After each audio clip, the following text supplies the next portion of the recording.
Texas baseball's all misses, no hits. The World Series has got us grabbing our mitts, and Klay Thompson didn't make the NBA's list. All this and more on the College Crossfire Halloween Spectacular.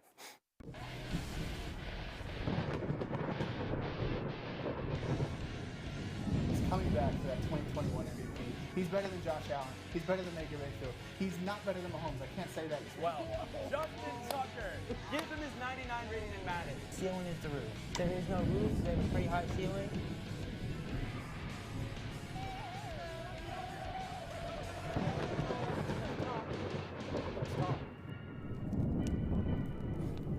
Welcome to College Crossfire. I'm your host, Drew Jacob. Let's make the rounds. On first base, we've got Adam. Adam, can you tell us about your outfit? Yeah, showing up as good old Tony Romo. We got the CBS telestrator ready to go tonight. Got my putter in case we got some free time afterwards. I got the mic. I got Jim Nance in my ear. We're all ready to go tonight. Love it. Great to hear. Glad to have you on. And Jordan, what about you? Right, well, after a few years in Great Britain, I am Ted Lasso, English soccer coach, of course. I don't even know what football is anymore, except for this football right here. My southern accent is gone, my British accent is here. I'm ready to participate. You guys are really getting in character, really liking it. And Jacob, what about you? So while some people might know me as a chicken, I've actually decided to go as Steve Sarkisian's play calling in the fourth quarter. That's my choice for today. So we'll go ahead. Yeah. Excellent. A twist on an already great costume. Thank Now, you guys have made it difficult deciding who to assign the one bonus point to, but I am going to have to go with Adam for the fact that not only is he Tony Romo, but he is modern day Tony Romo. I really, really like it. Well, I'm sure we all enjoyed the week off. But now it's time to get back to the old grind. I'm, of course, referring to the fact that Texas will be playing a football game this weekend. After two of the most frustrating losses in recent memory against Oklahoma and Oklahoma Junior, things won't be getting any easier for the Longhorns as they'll have to travel up to Waco for a game against the 16th-ranked Baylor Bears. With all that said, panelists, do you expect Texas to make use of their rest advantage and end their skid, or is it going to be more of the same? Adam, we're starting with you. Yeah, Texas has been an up-and-down roller coaster this year, but I think this game is going to come down to two key areas. Starting on the Texas offense, Casey Thompson has to take care of the football. This Baylor team has come up with 8 interceptions on the year. We know one of Thompson's main problems is turning over the football. So Texas, he's going to take care of the football, and Texas is going to have to win the turnover battle. Defensively, Baylor running back Abram Smith, he had 188 rushing yards in their last game against BYU, averaging 7.5 yards a carry. This is a Texas team. They've given up 569 rushing yards the past 2 games. They're going to have to shore up the run defense, take care of the football on offense, and figure out how to score in the second half to give themselves a shot in Waco on Saturday. I think it's going to be a real close game. No, absolutely, and I would agree. And at this point, based on what we know about Texas, we know about Baylor, I think your point about the turnover battle, like, if they don't win that, it's a non-starter. Anyway, Jordan, moving on to you. Yeah, well, my idea of football has more to do with the foot part, but I understand that Texas, when it comes to football, hasn't been very good the past few games. You know, they've had a week off to prepare, but guess what? So is Baylor.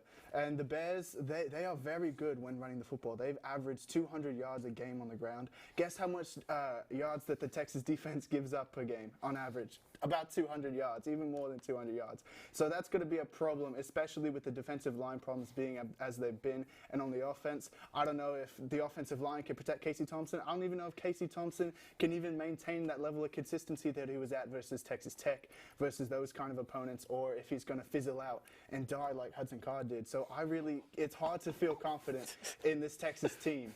I'm not feeling good about a win. You know, wow, you really undersold yourself at the beginning. You seem to know a lot about American football. It's a great answer. You coached at Wichita State for a couple of years, right? That's right. I haven't seen the show. Jacob, we got you next. It's the same answer as every single week.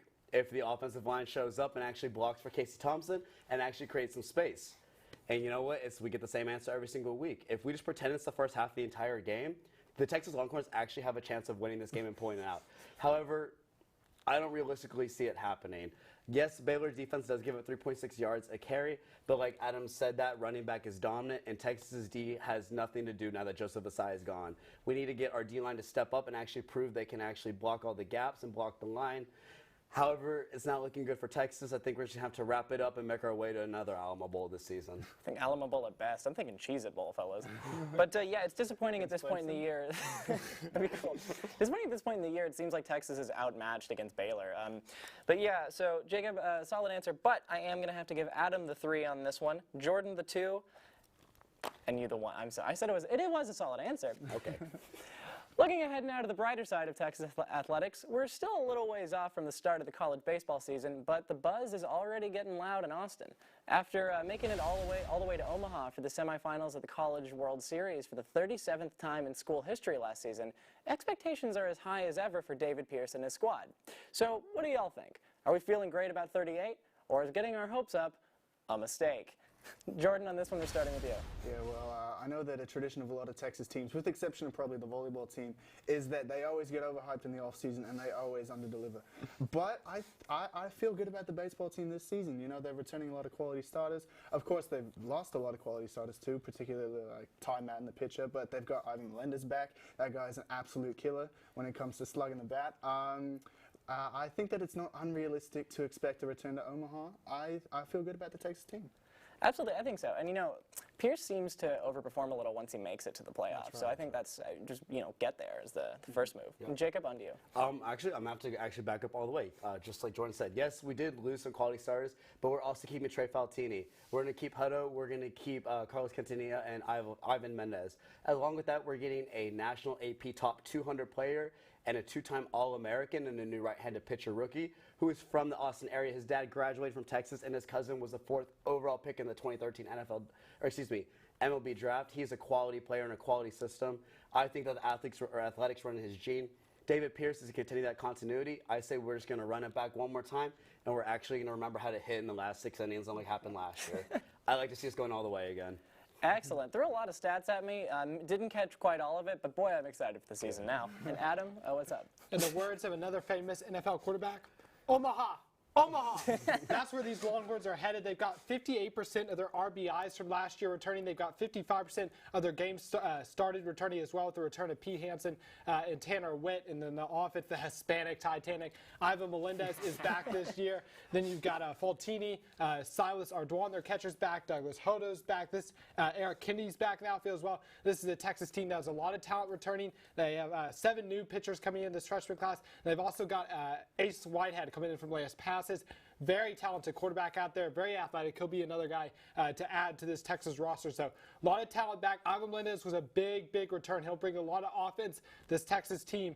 David Pierce said he expects them to be better this year than they were last year. I think they're on the inside track to the College World Series. Yeah, absolutely. You know, from these answers, to borrow a quote from Darryl K. Royal about the football team, the BBs are in the box. The talent's there. I think it's about that time. And for this one, Jacob, you're getting the 3, Adam the 2, and Jordan the 1. Moving on, Texas women's basketball came in at the number 25 spot in the preseason AP poll. An underwhelming but overall fair spot for the team at this point in the season. But they've got a lot of believers on their side, hoping they can match or exceed their Sweet 16 finish from last season. That being said, Charlie Collier is not the type of player you can just lose without missing a beat. While she's off in Dallas, who on the Austin roster is going to be able to step up in her absence? And will the team be able to recover without having to go through a rebuilding season? On this one, we're starting with Jacob. All right, well, honestly, yeah. I actually think completely that we're going to be fine for this year. Yes, you did lose 3 starters. You do have 2 seniors that are coming back. All 4 of our freshmen are in the AP top 30. They were ranked top 30 players in the nation. Not only that, Coach Vic is bringing in a transfer from where? Mississippi State. A girl who knows his system, a girl who knows how to play.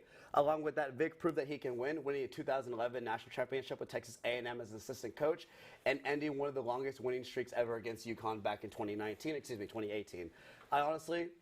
to be the same finish as last year. Unfortunately, I honestly think this is going to be a great team, great roster in about 2 years. You kind of look at like our soccer, our volleyball team to be more specific. It took them like a year or 2, but look how dominant they are now with that entire starting group of almost seniors. Same situation is going to happen here. I think we'll finish 3rd in the Big 12, make it to the Sweet 16, and then we're just going to rebuild and drive that momentum for the next 4 years out here in Austin. Yeah, I mean, really, no, yeah, you can't replace a star like Collier, but I'm liking this take about sort of building an ensemble cast that can, you know, keep the team afloat. Adam, on to you next.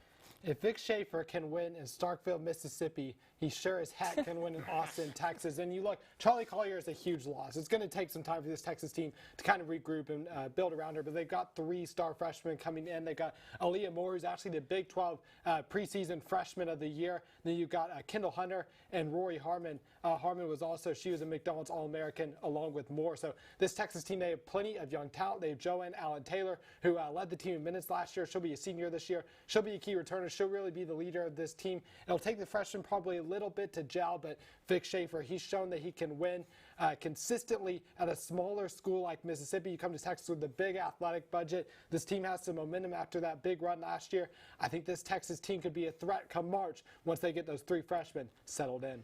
Yeah, so come March, they're going to have a little more seasoning on them. Yeah, I agree. And I'm liking the sort of trust the process take a little bit too. Watch them rise. And Jordan, riding out the round, we've got you. Yeah, I feel like these 2 panelists have said it already. The loss of Charlie Collier is incredible. I mean, that creates a big vacuum down below. That's a scoring vacuum, but also a leadership vacuum. She was one of the leaders of this team. This team that is very young.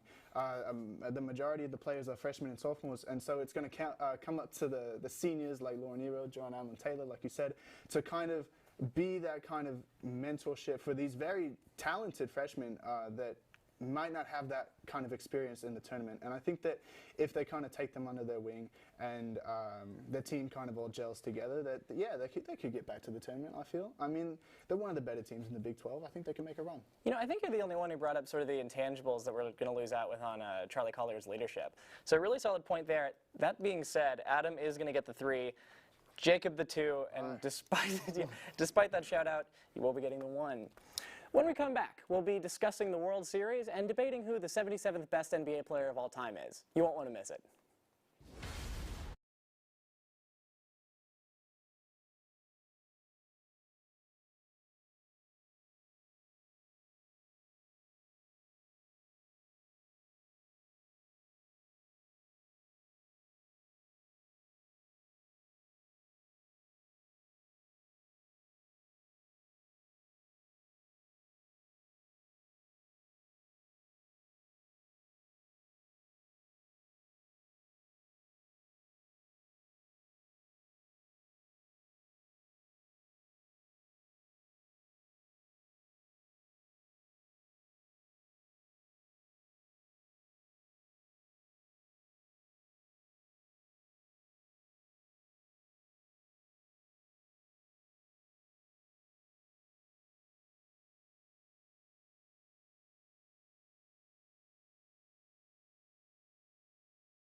Welcome back to College Crossfire. Before we get started, let's take a look at the scoreboard. Leading the show, we've got Adam with 9 points, Jacob in second with 6 points, and bringing up the rear, we've got Jordan with 4. But hey, Adam has 8. he has 9. 9. Right? Ooh, he's heating it up. But don't worry, fellas, it is still anyone's game. As we speak, Game 2 of the 2021 World Series is underway between the Braves and the Astros. We'll get to that. Last night in the series opener, Houston got manhandled to the tune of a 6-2 loss where they spent the last 6.5 innings down at least 4 runs. Wow, couldn't have happened to a better ball club. Without knowing the results of tonight's game, do you expect Houston to pull it together and win it all, or will Atlanta hold on and win their first World Series since 1995? And for the sake of this question, let's just assume the Astros are playing it straight this time. Adam, we're starting with you. Yeah, I think Houston could definitely get back into it. They certainly have the offense. Now we got some New York haters over there in the audience. But yeah, the Astros. Yeah, so last night was the first time they had scored less than 3 runs all postseason, and Jose Altuve and Alex Bregman combined to go 0 for 10 if you can get them going. Michael Brantley had a big game. He went 3 for 5, so if you can get Altuve and Bregman on base with the way Brantley's been playing, that's going to really set up some run-scoring opportunities for Yordan Alvarez. And you look at the bullpen, you know, obviously the Framber Valdez, he struggled a little bit for the Astros last night. The bullpen came in 7 innings, only 1 earned run. The Astros have the bullpen to stay in this series, and then get the bats going like they have been tonight so far. The Astros can definitely win this series. And when they won it back against the Dodgers, they lost game 1, 3-1, and bounced back and won that one. So look for the Astros to get back in this series. Well, no one wants to hear it, but you were making some good points. Next, we got Jordan. Yeah, if there's one thing my grandmama taught me down south, it's that no one likes a cheater. Cheaters never prosper. Well, people thought I was British? What? Anyway, I think that the Astros, unfortunately, can absolutely get back in this series. You know, I mean, the Braves won the first game largely in part to their pitching, and even though their aces are very banged up, they got a pretty good bullpen. They only, you know, they didn't even allow 2 runs against Houston. But I feel that Houston's offense is good enough. You know, they got an absolutely loaded lineup that I just don't think that's sustainable, you know. Jose Altuve, Alex Bregman, like you said, I think that they're going to be able to get going. Correa as well. I think they're going to be able to hit some good runs against the lefty pitcher Max Fried on the mound for Atlanta tonight. And I think that Houston can absolutely pull out a win, especially because, I mean, their home field advantage is better than most. And most away teams don't win the first 2 road games. You know, that just doesn't happen. And so I feel like, while I hate to see it, you know, as a man of integrity, as a man of honor, I can't pick against Houston. That accent got a little shaky during the middle, but pulled it back together. Really, no, he powered through. Powered through, yeah, great. Yeah. So, and the answer was good too. And Jacob, on to you next. Yes. So if there's one thing I've learned as my one loss on Crossfire, it's that hot takes matter. So here's my hot take. It's not can the Astros come back, it's when will they come back. And the answer to that's going to start tonight. Unfortunately, yes, they cheated. We all have to acknowledge that. But everybody in baseball cheats. We just don't want to admit it. Guess what? Believe it or not, even despite that, they still won a World Series. They've still been in another World Series. They're in one World Series right now. That is 3 World Series appearances, 2 ALCS Championship Series losses in 5 years. That continuity just goes a long way without saying. Yes, you lost people like George Springer throughout the years. Yes, you're probably going to lose Carlos Correa this year at the end of the season, but you still got Altuve. So why not? Why not run it back? And guess what? The world loves a good storyline. So why not have Houston versus the world? I think MLB is going to ride that out. I think Houston's going to win this series in 6 games. Well, I don't like him either, but you know. Like you said, I respect a hot take. So for knowing your audience, you're going to get 3 on this one. Jordan, though, for powering through that accent, you're also getting 3. Thank you. And Adam is coming away with the 2. To commemorate their 75th season, the NBA recently released a list of the 75 greatest ballers in league history, as voted on by active players, retired old heads, and other unspecified league personnel. After Klay Thompson was snubbed from the list, his teammates left a special surprise in the form of a number 77 jersey in his locker to commemorate the occasion. But to note, there were apparently 76 players on the list, so that makes sense. Anyway, if you ask me, 77 is still a little bit generous for Klay. With all that said, who do you think is the biggest snub from the NBA 75th anniversary list? And on this one, we're starting with Jordan. That's right. Well, myself, Ted Lasso, I'm a Kansas City native. But Jordan Galehood is a San Antonio native, born and bred. And in his totally unbiased opinion, I say that Tony Parker and Manu Ginobili were absolutely snubbed for the 75th anniversary team. Not even going to count their 4 championship rings, 1, 2, 3, 4 right here, because that's just too easy of an argument. So I'm going to say that Manu Ginobili was a 2-time NBA All-Star and an Olympic gold medalist. Not for the USA, mind you, but for Argentina, right, who beat the USA. Tony Parker, 6-time NBA All-Star and won Finals MVP in 2007. By the way, last point guard to win Finals MVP. Did you know Steph Curry didn't? Well, Tony I Parker know, did. I know Tony it. Parker did. That's right. That's right. And I feel that, I mean, they're part of the best big three in NBA history. Yes, two of the best big three, one of the best dynasties in NBA history. I feel like having people like Dame Lillard, don't even get me started on the Dave DeBouchiers or whoever from the New York Knicks from the 60s made the list over Tony Parker and Manu Ginobili. I feel that, you know, having Kawhi Leonard on the list, even though he does deserve it, and not having Parker and Ginobili was just made specifically to piss off San Antonio Spurs fans. Mm-hmm. Yeah, absolutely. I'll be real. It's a big list. I didn't read all. I'm floored knowing that neither of them made it. That Olympic medal is more valuable than any of KD's rings. Anyway, Jacob, on to you next. So, unfortunately, I knew that Jordan was from San Antonio, and I honestly just wanted the excuse to say Emmanuel Djibanibli, just like David Stern. But unfortunately, I agree with him. Manu, greatest international player of all time. You don't go in, you don't beat the U.S. team. You don't create the Euro step, which is at one time the most dominant move. It created James Harden's entire career. He made that his entire career off the Euro step, and you don't block James Harden with your bald head in an important, crucial Game 5. Yes, Manu deserves to be in there. We all know that can go without saying. Another one that actually deserves some love is Dikembe Mutombo. He was surprisingly left off the list, famous for the no. He deserves to be on there. He is an 8-time All-NBA player, an 8-time NBA All-Star. He averaged a double-double for his career. He was a first selection in the draft. Not only that, he averaged 4 blocks for his career and was a 4-time Defensive Player of the Year. Only other player to have that, Detroit Pistons legend Ben Wallace, who is undoubtedly one of the greatest defensive players of all time. If you're going to give love to Ben Wallace, yes, I know Mutombo couldn't finish in the playoffs, but he deserves some love and he deserves his respect because guess what? Guess who meant so much to him that he was so determined to dunk over him? Michael Jordan, the greatest NBA player of all time. He deserves his love. He deserves his respect. No, half the players on that from the current active NBA do not deserve to be on that list. Man, Mutombo is not only the biggest snub on the list, he's the biggest snub on the biggest snub articles that I've been reading. I haven't even heard him mentioned yet, but Adam, what do you got? Yeah, I think obviously Klay Thompson, the Spurs, I mean, you guys bring up some great points. How about a player who's still kind of been hanging around the past couple of years, obviously a little bit diminished, but what about Dwight Howard? Remember him back in his heyday with the Magic. He was the youngest player to lead the NBA in rebounds at 22 years old.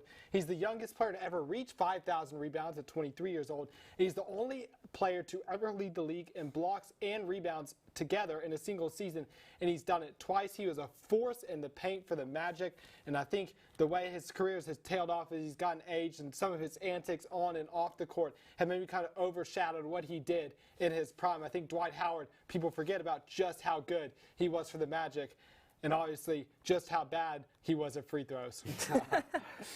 No, but that's a really good point. I mean, yeah, it's just the later years of his career. Like you said, people have forgot. I remember being 10. Dwight Howard was incredible.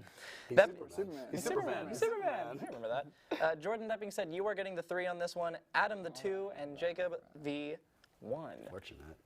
Time for the scariest thing on this Halloween special, another commercial break. But when we come back, it's time for Rapid Fire. You won't want to miss it.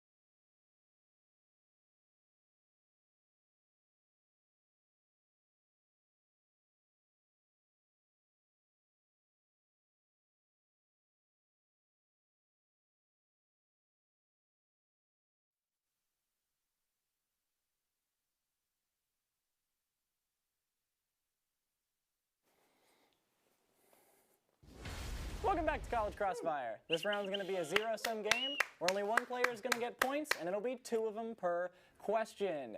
It's rapid fire, and you guys know what that means. It's anyone's game. That's my favorite part. During Tampa Bay's recent shellacking of the Chicago Bears, former Michigan backup quarterback Tom Brady threw his 600th passing touchdown, becoming the first player in league history to do so. Now, his receiver, Mike Evans, must not have been too excited, though, as he immediately tossed the ball into the crowd for an air inflation inspection. Being that it's such a momentous achievement, Brady and the league wanted the ball back to commemorate the occasion. But the sly fella who caught the ball had an asking price: 1 round of golf with Tom Brady. It's kind of a dorky thing to ask for.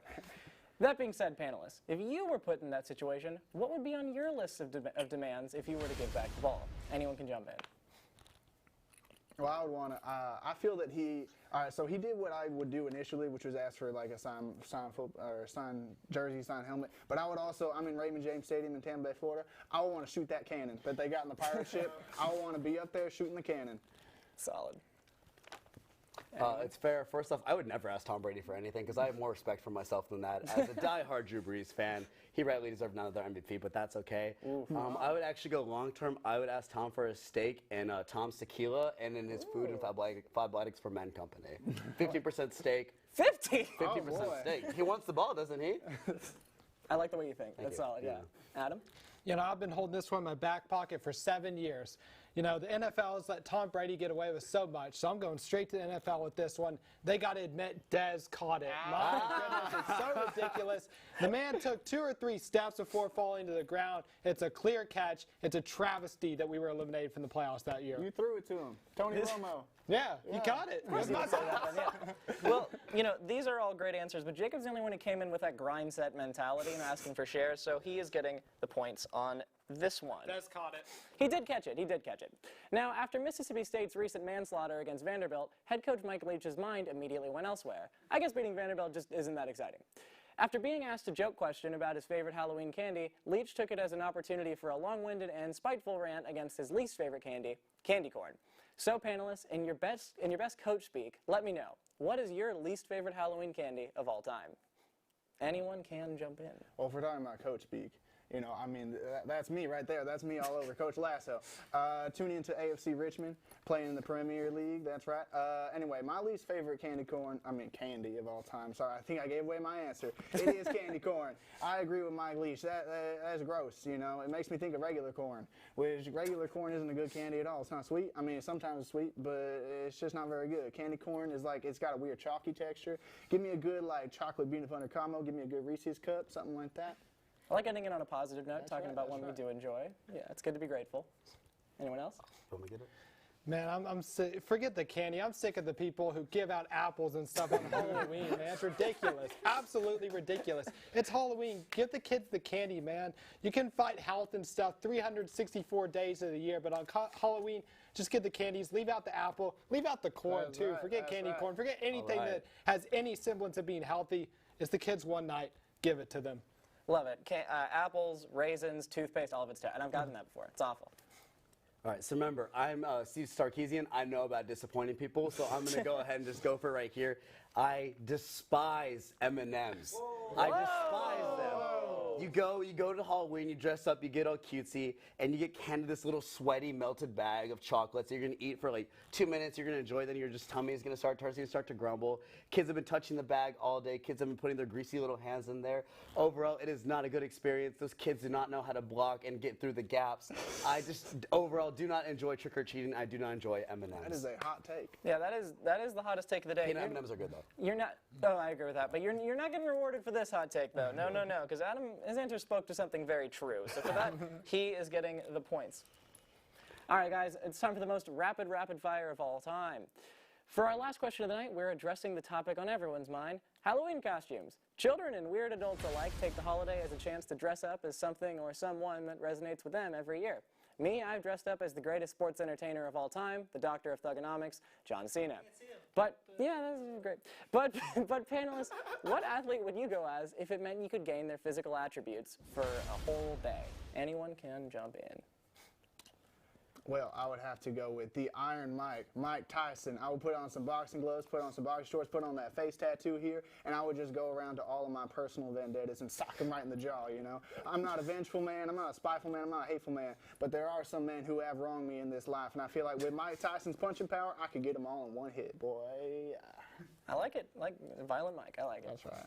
I think that if we're talking in terms of athletes and great athletes, I would have to go with one of the greatest quarterbacks of all time in Georgia, Quavo, from Migos. Just to know what it's like to be able to throw a football and be a rapper, I'd have to experience that just one time. Love it. Multi-talented. That's pretty good. Yeah. I'll go all the way back to the playoffs a long time ago, man. I was playing the Seahawks, and it was a 19-yard field goal. I had the chance to hold it. I would be Hudson Card. Say what you want about him as a quarterback, but that man can hold a football, man. That game has haunted me for years, man. If I could just go back that one day and learn how to hold a football, man. It would have changed things. It would have changed things. I didn't realize you were answering in character for a second. I was like, yeah. Well, that being said, Adam, you're getting the points and the win on this one. So let's take it to FaceTime.